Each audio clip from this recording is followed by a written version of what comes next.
Inisip noon ni Danny na pinaikot lang ito ni Angela sa mga palad niya. Hanggang ngayon, yun pa rin ang paniwala ng binata na ang nakaraan nila ay isang simpleng laro lamang para sa kanya. Hindi malang ba nito naisip na malaki ang pagpapahalaga niya sa kanyang pagkababae? At kung nagawa niyang ipagkaloob dito ang lahat-lahat sa kanya, hindi pa ba sapat na katibayan yun na kailanman ay hindi siya naglaro sa kanyang damdamin? Kailanman ay hindi siya nagsinungaling sa kanyang nararamdaman? At ngayon nga ay may mahal na itong iba. Pinili na nito si Maylie upang maging kabiyak ng puso.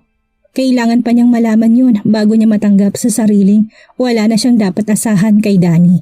Na ang pag-ibig niya para sa binata ay dapat na niyang kalimutan once and for all. Pinahid ni Angela ng likod ng palad ang luhang bumasa sa kanyang pisngi. Bukas ay darating si Abdul, ang lalaking nagpapahayag ng gamundong pag-ibig nito sa kanya. Kung talagang matagal nang tapos ang lahat-lahat sa kanila ni Danny, dapat lang sigurong bigyan na niya ng pagkakataon ng kanyang puso na magmahal ng iba. 7 taon na niyang iniiyakan ang kabiguan ng kanyang pag-ibig, baka panahon na rin para tapusin niya ang kahibangang iyon at hanapin ang kanyang kaligayahan. Visualization, yun ang sabi sa kanya ni Kay na dapat niyang gawin kung gusto niya magkatotoo ang mga minimithi niya sa buhay. Maraming beses na rin niyang na-practice yun. Ilan sa mga na-visualize ni Angela ay nagkatotoo na. Ang pagbabalikan na lang yata nila ni Danny ang malabong magkaroon ng katuparan. Kung kay Abdul na lang kaya niya ibaling ang kanyang pagmamahal. After all, matagal nang naliligaw sa kanya ang lalaki. He was a good man. He had a growing business empire and a grandmother who adored her. 2 beses na rin silang nakapagbakasyon ni Kay sa vast mansion ng abuela nito sa Inglaterra. At bagaman Arabiano ang abuelo at ama ni Abdul ay solidong Katoliko, ang lalaki dahil sa impluwensya ng lola. Madalas nitong sabihin kung tatanggapin niyang alok nitong kasal ay siya lang ang magiging Mrs. Abdul Jamaya bin Laden.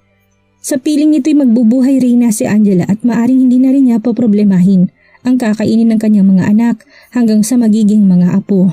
Madaling mahalin ng kaibig-ibig na personalidad ni Abdul kung magagawa niyang buksan sa lalaki ang puso niya. At bakit nga ba hindi kung yun ang magiging gamot sa sugat na hanggang ngayon ay sariwa pa rin sa kanyang puso.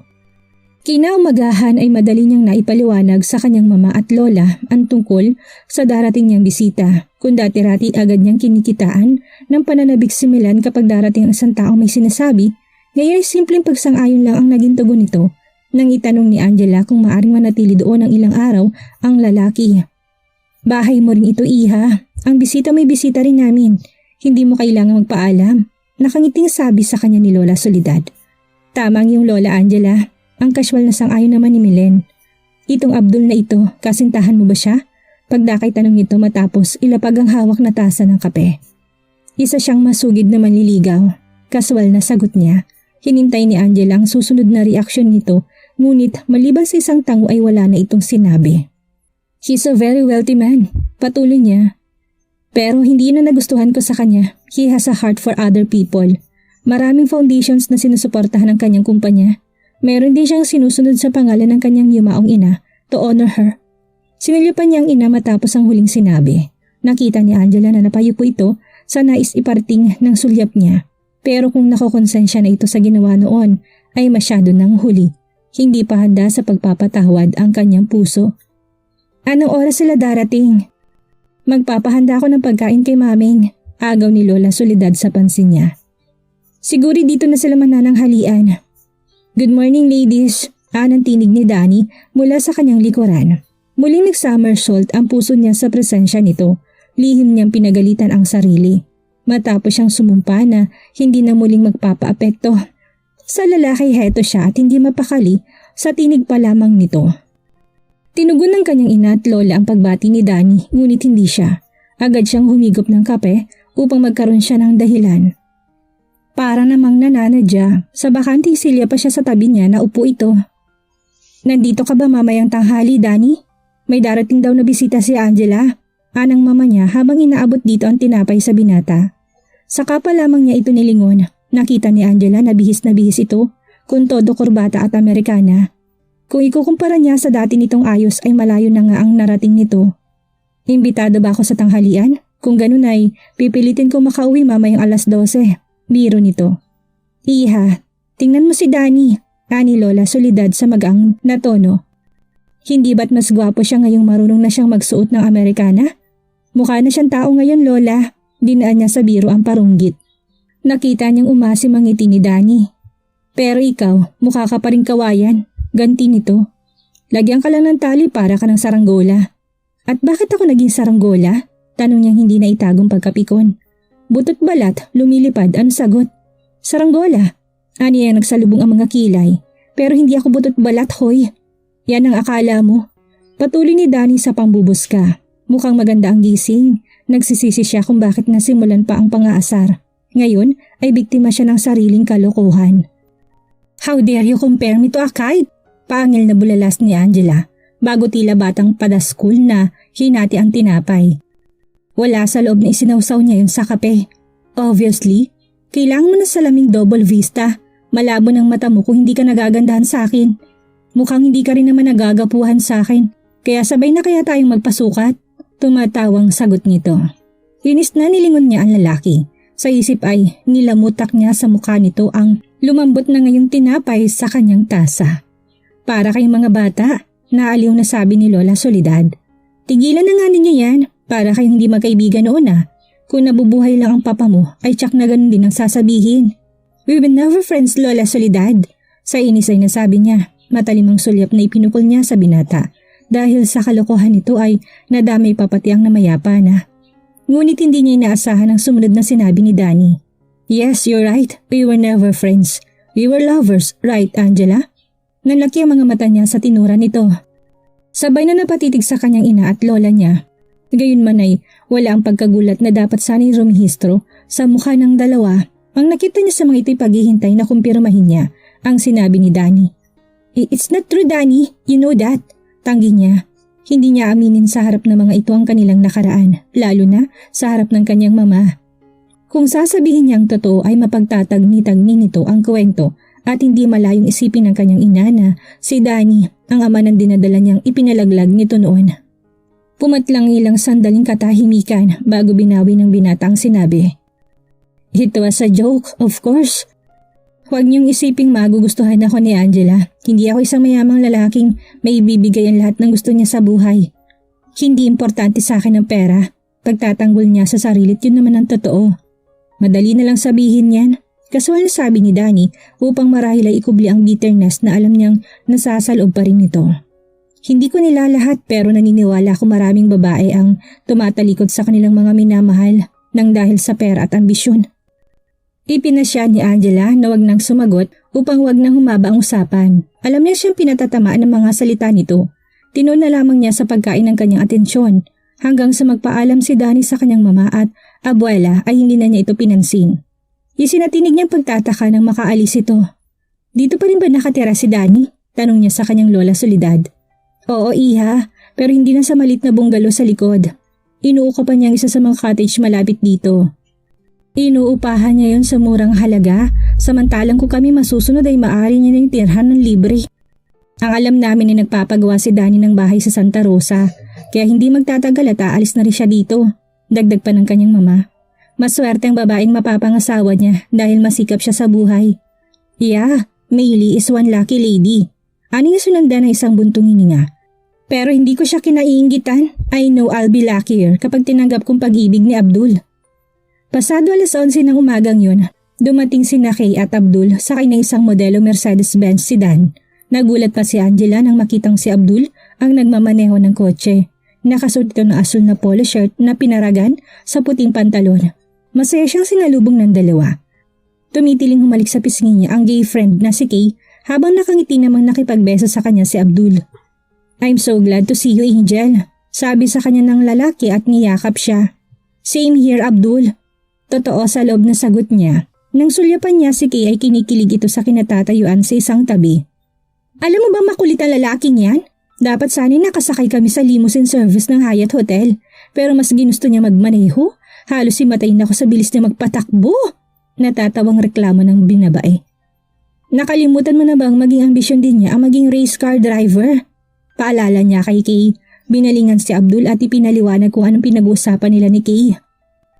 That man is a daredevil. I tell you, Angela, anang kanyang kaibigan. Sige, pakasalan mo na para may kasama na siya susunod na makipagkarera sa mga bus ha? Tuluyan na siyang napahalakhak sa tinuran ni Kay. Why don't we come in? Ilang Filipino dish ang pinahanda ni Lola Soledad sa kusinera. Nasa loob ang mama at ang lola. Naghihintay sa inyo.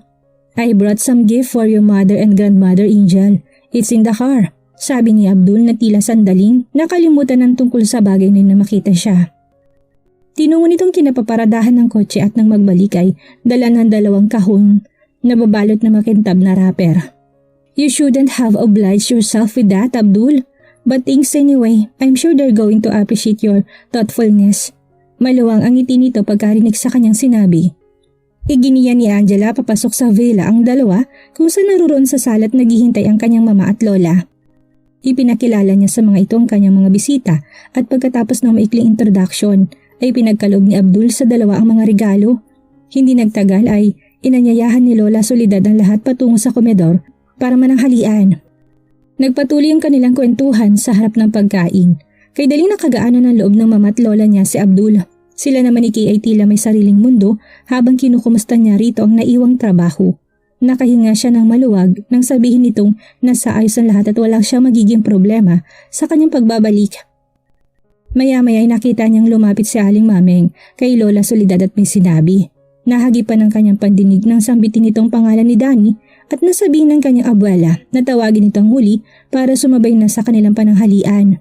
Gusto niyang sabihin hindi kailangang bigyan ng importansya ni Lola Soledad ang binata na hindi niya gustong presensya ng huli sa harapang iyon. Ngunit alam din ni Angela na hindi niya na dapat sabihin yon sa harap ng lahat. At ang kanyang abuela ay gagawin ng nais nito nang hindi kinakailangan ng opinyon ng sinuman. Ilang sandali pa'y nagbalik si Aling Mameng. Kasunod si Danny. Nakita niya mabaling ang pansin ni Kay sa bagong dating at nakita rin niya kung paano napatulala ang binabae sa taglay nitong kakisigan sa suot na Amerikana. Who is that hunk? Pabulong na tanong sa kanya ni Kay nang muli siyang balingan. That's Danny. Ani ang sinundan ni isang buntong hininga. Hindi niya naikubli ang biglang pagkawala ng gana sa pagkain. Yun lang ang kailangan ipahiwatig ni Angela at maunawaan na ni Kay kung bakit ganun ang naging reaksyon niya. Minsan na niya nabanggit dito tungkol sa nakaraan nila ni Danny. Gayun pa man na hindi niya yun dinetalye. Really? May karapatan ka naman palang maloka sa kanya? Ang gwapo niya ha? Ikaw kahit kaharap si Abdul, bumabalimbing ka, huwag kang ganyan ha? Natatawang bulong niya sa kaibigan. Umayos ka, huwag kang obvious sa pagpapacharming. Hindi mo alam, galit sa baklayan. Ha? Ganun ba? Napatuwid ng upo si Kay, nagkunwang macho, pero agad ding nagpakatotoo dahil may tatago pa bang false eyelashes at manicured nails ang tunay nitong kasarian? You're just in time, Danny. Medyo nahuli ka lang ng konti. Come on, have a seat and join us. Narinig niya sabi ng kanyang abuela. Hinila ni Danny upuan sa tabi ng kanyang ina at doon na upo. Magkaibayo lamang sila. Habang napapagitnaan nito ni Abdul ang kanyang mama. Marahil ay hinihintay ng kanyang Lola Soledad na ipakilala niyang binata sa kanyang mga bisita. Kaya hindi na siya tuminag ito nang gumawa ng effort at pinakilala ang tatlo. Nagpatuloy sila sa pagkain.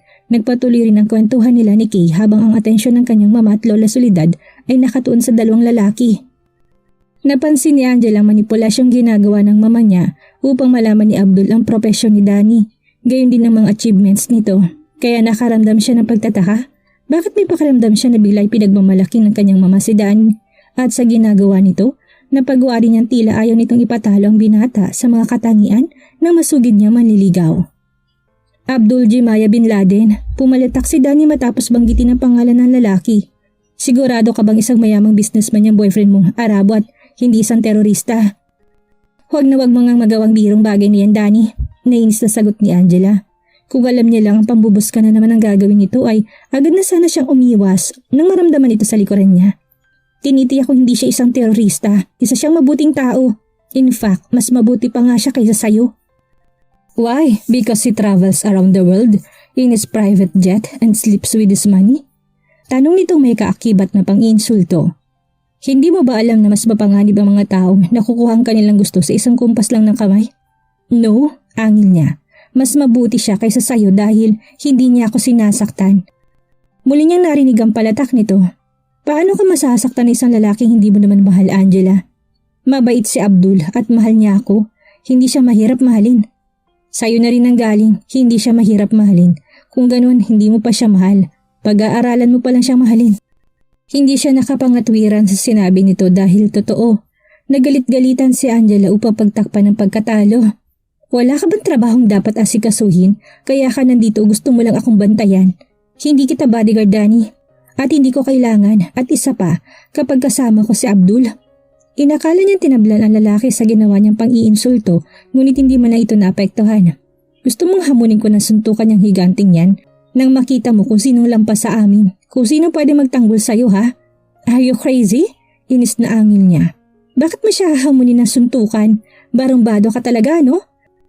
Nakapag-aral ka na't lahat, hindi pa rin nagbabago yung ugali mong walang urbanidad. Pagkasabi nun ay tinangkanan niya itong talikuran, ngunit mabilis nitong nahawakan ang kanyang braso. Kahit kailan hindi ako naging barumbado, Angela. Sabi ni Danny sa magkalapat na mga ngipin. Ayoko lang na ipinapakita mo sa akin na gustong-gusto mong Abdul na yun.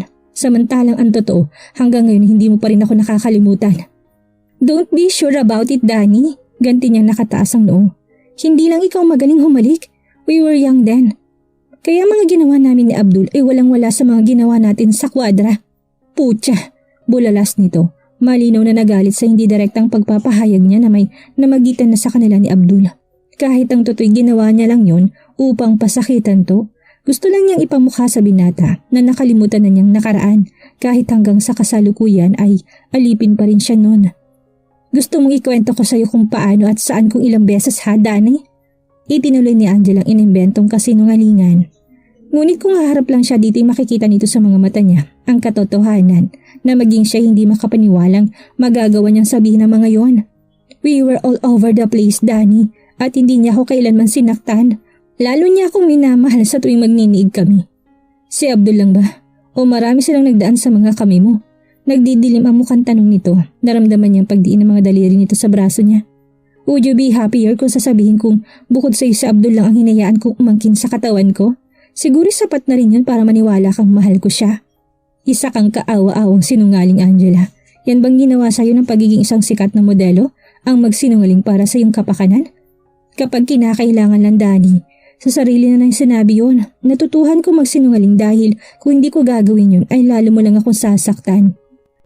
At yan din bang ginawa sa iyo sa pagiging abogado? Ang maging mapanakit sa damdamin ng kapwa mo? Maya-may tanong ni Angela. Ikaw ang nananakit sa damdamin ko, Angela. Binabalik ko lang sa iyo ngayon ang ginawa mo noon sa akin. Pagkasabi nun isa ka pa lang siya binitawan ni Danny. Hinaplos niyang braso may bakas na mga daliri nito. Uy, mukha may private conversation kayo ni Atty. Mendoza ha? May pahawak-hawak pa siya sa braso mo. Sabi ni Kay na hindi niya namalayang nasa likuran na niya. Pinilit niyang ngumiti upang wag mahalata ang kaibigan sa paghihirap ng kanyang damdamin.